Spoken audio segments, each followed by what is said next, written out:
যে ছাত্র জনতা ২৪-এ রক্ত দিয়ে একটা নতুন বাংলাদেশ গড়েছে, আজ সেই দেশটাকে ধ্বংস করার জন্য এই দলগুলো এক একবার এক এক রকম পদ্ধতি ইউজ করতেছে।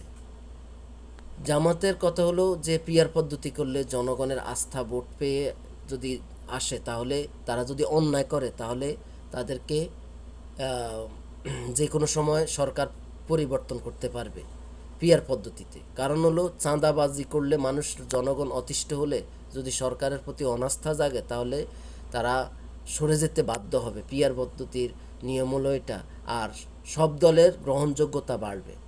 সেই হিসেবে জামাত সহ অন্যান্য দলগুলো চাইতেছে, কিন্তু বিএনপি বুঝতে পারতেছে না যে তারা বলতেছে এককভাবে আমরা পাশ করুম, আমরা এককভাবে পাশ করে আমরা নিজেরাই ক্ষমতা নিমু, ফের আওয়ামী লীগের মতো 40 বছরের একটা প্ল্যান করব।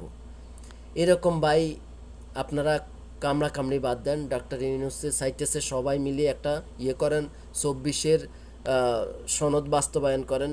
যারা শহীদ হয়েছে তাদের নামের সনদ বাস্তবায়ন করার পরে আপনারা নির্বাচন দেন। নির্বাচন দেওয়ার পরে আইনি ভিত্তি করে সকল যে পিয়ার পদ্ধতি চাইতেছে ওটাকে গ্রহণযোগ্য করুন।